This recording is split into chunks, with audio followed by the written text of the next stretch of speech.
ಚಳಿಗಾಲದಲ್ಲಿ ಸ್ಪೆಷಲ್ ಆಗಿ ಸಿಗುವಂತಹ ತಾಜಾ ಕ್ಯಾರೆಟ್ನ ಬಳಸ್ಬಿಟ್ಟು ಯಾವ ರೀತಿ ಕ್ಯಾರೆಟ್ ಹಲ್ವಾ ಮಾಡೋದು ಅಂತ ಹೇಳ್ತಾ ಇದ್ದೀನಿ. ನಮಸ್ಕಾರ ವೀಕ್ಷಕರೇ, ನಾನು ರಶ್ಮಿ ಕಿಚನ್ ಟಿವಿಗೆ ಸ್ವಾಗತ. ಇಲ್ಲಿ ನಾನು 2 ಕ್ಯಾರೆಟನ್ನು ತೊಗೊಂಡಿದ್ದೀನಿ. ಕ್ಯಾರೆಟ್ನ ಒಂದ್ಸಲ ಚೆನ್ನಾಗಿ ನೀಟಾಗಿ ತೊಳೆದ್ಬಿಟ್ಟು ಮೇಲ್ಗಡೆ ಸಿಪ್ಪೆನ ತೆಗಿಬೇಕಾಗತ್ತೆ. ಯಾಕಂದರೆ ಮೇಲ್ಗಡೆ ಎಲ್ಲ ನಾರಿನ ರೀತಿಯಲ್ಲಿ ಇರುತ್ತಲ್ಲ, ಹಲ್ವಾ ಮಾಡಿದಾಗ ಅದೆಲ್ಲ ಬಂದುಬಿಟ್ಟು ಟೇಸ್ಟಾಗಿ ಬರೋದಿಲ್ಲ.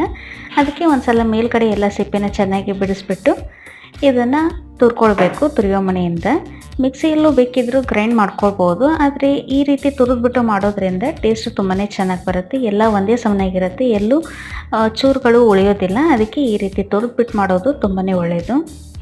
ಈ ತುರಿದಿರ್ತಕ್ಕಂಥ ಕ್ಯಾರೆಟ್ನ ಒಂದ್ಸಲ ಕಪ್ಪಿಗೆ ಹಾಕ್ಕೊಂಡ್ಬಿಟ್ಟು ಅಳತೆ ಮಾಡ್ಕೊಳ್ಬೇಕು. ಯಾಕಂದರೆ ಎಷ್ಟು ಕ್ಯಾರೆಟ್ ತುರಿಗೆ ಎಷ್ಟು ಸಕ್ಕರೆ ಹಾಕಬೇಕು ಅಂತ ಕರೆಕ್ಟಾಗಿ ಗೊತ್ತಾಗುತ್ತೆ. ಇಲ್ಲಿ ನಾನು ತೊಗೊಂಡಿರ್ತಕ್ಕಂಥ ಕ್ಯಾರೆಟ್ ಅಳತೆ ಹೇಳೋದಾದರೆ ಸುಮಾರು 500 ಗ್ರಾಮ್ನಷ್ಟಿದೆ. ಹೆಚ್ಚು ಕಡಿಮೆ 500 ಗ್ರಾಮ್ನಷ್ಟು ಇರ್ಬೋದು. ಇವಾಗ ತುರಿದಿರ್ತಕ್ಕಂಥ ಕ್ಯಾರೆಟ್ನ ಒಂದು ಕಪ್ಪಿಗೆ ಹಾಕಿಬಿಟ್ಟು ಅಳತೆ ಮಾಡ್ತಾಯಿದ್ದೀನಿ.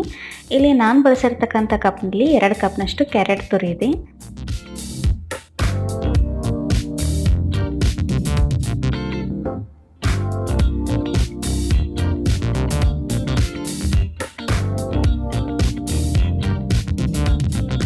ಇವಾಗ ತಳ ದಪ್ಪದಿರೋ ಒಂದು ಕಡಾಯಿನಲ್ಲಿ 1 ಚಮಚದಷ್ಟು ತುಪ್ಪನ ಹಾಕ್ತಾಯಿದ್ದೀನಿ.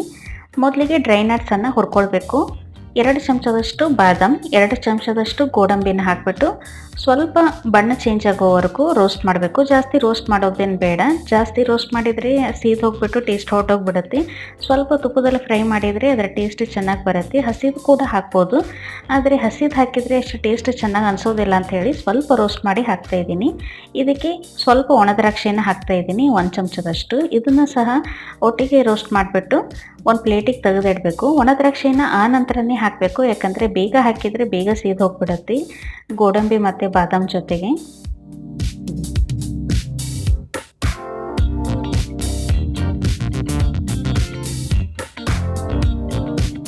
ಇವಾಗ ಡ್ರೈ ಫ್ರೂಟ್ಸ್ ಮತ್ತು ಡ್ರೈ ನಟ್ಸನ್ನು ಹುರಿದಿದ್ದಾಗಿದೆ, ಒಂದು ಪ್ಲೇಟಿಗೆ ತೆಗಿಬೇಕು.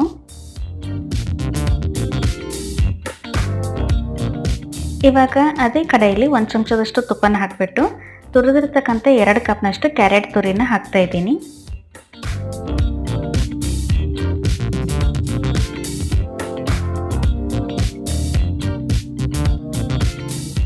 ಕ್ಯಾರೆಟ್ನ 4ರಿಂದ 5 ನಿಮಿಷ ಮೀಡಿಯಂ ಫ್ಲೇಮಲ್ಲಿ ಇಟ್ಬಿಟ್ಟು ತುಪ್ಪದಲ್ಲಿ ಹುರಿಬೇಕು. ಈ ರೀತಿ ಹುರಿಯೋದ್ರಿಂದ ಕ್ಯಾರೆಟ್ ಸ್ವಲ್ಪ ಬೆಂದ್ಬಿಟ್ಟು ಬರುತ್ತೆ.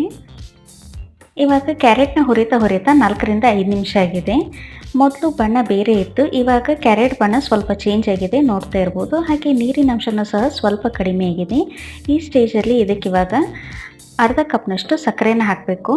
1:4 ರೇಷಿಯೋದಲ್ಲಿ ಈ ಸಕ್ಕರೆ ಮತ್ತು ಕ್ಯಾರೆಟ್ ರೇಷಿಯೋ ಇರಬೇಕು. ಅಂದರೆ 4 ಪಟ್ನಷ್ಟು ಕ್ಯಾರೆಟ್ ತುರಿ ಇದ್ದರೆ ಅದಕ್ಕೆ 1 ಕಪ್ನಷ್ಟು ಸಕ್ಕರೆ ಹಾಕಬೇಕು. ಇಲ್ಲಿ ನಾನು 2 ಕಪ್ನಷ್ಟು ಕ್ಯಾರೆಟ್ ತುರಿನ ಬಳಸಿರೋದ್ರಿಂದ ಅರ್ಧ ಕಪ್ನಷ್ಟು ಮಾತ್ರ ಸಕ್ಕರೆನ ಹಾಕ್ತಾಯಿದ್ದೀನಿ. ಜಾಸ್ತಿ ಸ್ವೀಟ್ ಇಷ್ಟಪಡೋರು ಇನ್ನೊಂದು ಸ್ವಲ್ಪ ಹಾಕ್ಕೊಳ್ಬೋದು, ಆದರೆ ಇಷ್ಟು ಸ್ವೀಟ್ನೆಸ್ ಕರೆಕ್ಟಾಗಿರುತ್ತೆ. ಮೀಡಿಯಮ್ ಸ್ವೀಟ್ನೆಸ್ನಲ್ಲಿ ಮಾಡ್ತಿರೋದ್ರಿಂದ ಇಷ್ಟು ಅಳತೆ ಪರ್ಫೆಕ್ಟಾಗಿರುತ್ತೆ. ಸಕ್ಕರೆ ಎಲ್ಲ ಕರಗಿಬಿಟ್ಟು ಚೆನ್ನಾಗಿ ನೀರಿನ ಅಂಶ ಬಿಟ್ಕೊಂಡಿದೆ. ಇನ್ನು 4ರಿಂದ 5 ನಿಮಿಷ ಮೀಡಿಯಂ ಫ್ಲೇಮಲ್ಲಿ ಇಟ್ಬಿಟ್ಟು ಸ್ವಲ್ಪ ಕ್ಯಾರೆಟ್ನ ಹುರಿಬೇಕು. ನೀರಿನ ಅಂಶ ಸ್ವಲ್ಪ ಕಡಿಮೆ ಆದ ನಂತರ 1 ಕಪ್ನಷ್ಟು ಹಾಲನ್ನು ಹಾಕ್ತಾಯಿದ್ದೀನಿ 2 ಕಪ್ನಷ್ಟು ಕ್ಯಾರೆಟ್ ತುರಿಗೆ. ಹಾಲು ಎದಕ್ಕೆ ಹಾಕಬೇಕು ಅಂದರೆ ಈ ಸಕ್ಕರೆ ಎಲ್ಲ ಕರಗಿಬಿಟ್ಟು ಸ್ವಲ್ಪ ಅಂಟಂಟಾಗಿ ಬರುತ್ತೆ, ಆ ರೀತಿ ಇರಬಾರ್ದು ಅಂತ ಹೇಳಿ ಈ ಹಾಲನ್ನು ಹಾಕ್ತಾ ಇರೋದು. ಸಕ್ಕರೆ ಕರಗಿದ ನಂತರನೇ ಹಾಲನ್ನು ಹಾಕಬೇಕು, ಟೇಸ್ಟ್ ಚೆನ್ನಾಗಿ ಬರುತ್ತೆ. ಇವಾಗಿನ ಕಂಟಿನ್ಯೂಸ್ಲಿ ಮಿಕ್ಸ್ ಮಾಡೋ ಅವಶ್ಯಕತೆ ಇಲ್ಲ. ಕ್ಯಾರೆಟ್ನ ಹಾಲಿನಲ್ಲಿ ಮೀಡಿಯಂ ಫ್ಲೇಮಲ್ಲಿ ಇಟ್ಬಿಟ್ಟು 4ರಿಂದ 5 ನಿಮಿಷ ಕುದಿ ಬರೋವರೆಗೂ ಬಿಡಬೇಕು. ಸ್ವಲ್ಪ ಹಾಲಿನ ಅಂಶ ಕಡಿಮೆ ಅನ್ನಿಸಿದಾಗ ಆಗ ಸ್ಪೂನಿಂದ ಮಿಕ್ಸ್ ಮಾಡಬೇಕಾಗತ್ತೆ, ಯಾಕಂದರೆ ಕೆಳಗಡೆ ಸೀದು ಹೋಗಬಾರ್ದು ಅಂತ ಹೇಳಿ.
ಕ್ಯಾರೆಟ್ ಹಾಕಿರ್ತಕ್ಕಂಥ ಎಲ್ಲ ಹಾಲನ್ನು ಹಿರ್ಕೊಂಡ್ಬಿಟ್ಟು ಚೆನ್ನಾಗಿ ಸಾಫ್ಟಾಗಿ ಬೆಂದ್ಬಿಟ್ಟು ಬಂದಿದೆ.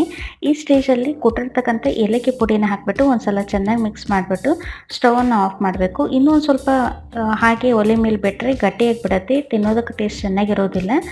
ಇಷ್ಟಿದ್ರೆ ಸಾಕು. ಸ್ವಲ್ಪ ನೀರಿನ ಅಂಶ ಇದೆ, ಜ್ಯೂಸಿಯಾಗಿರುತ್ತೆ. ಈ ರೀತಿ ಇದ್ದರೆ ಇದಕ್ಕೆ ಮೇಲ್ಗಡೆ ತುಪ್ಪದಲ್ಲಿ ಹುರಿದಿರ್ತಕ್ಕಂಥ ಡ್ರೈ ಫ್ರೂಟ್ಸನ್ನು ಹಾಕಬೇಕು. ಕ್ಯಾರೆಟ್ ಹಲ್ವಾ ಬಿಸಿದಿರೋವಾಗಲೇ ತಕ್ಷಣಕ್ಕೆ ತಿನ್ನೋದಕ್ಕಿಂತ ಅದನ್ನು ನೆಕ್ಸ್ಟ್ ಡೇ ಫ್ರಿಜ್ನಲ್ಲಿ ಸ್ಟೋರ್ ಮಾಡಿಟ್ಟು ತಿನ್ನೋದಕ್ಕೆ ತುಂಬಾ ಟೇಸ್ಟಿಯಾಗಿರುತ್ತೆ.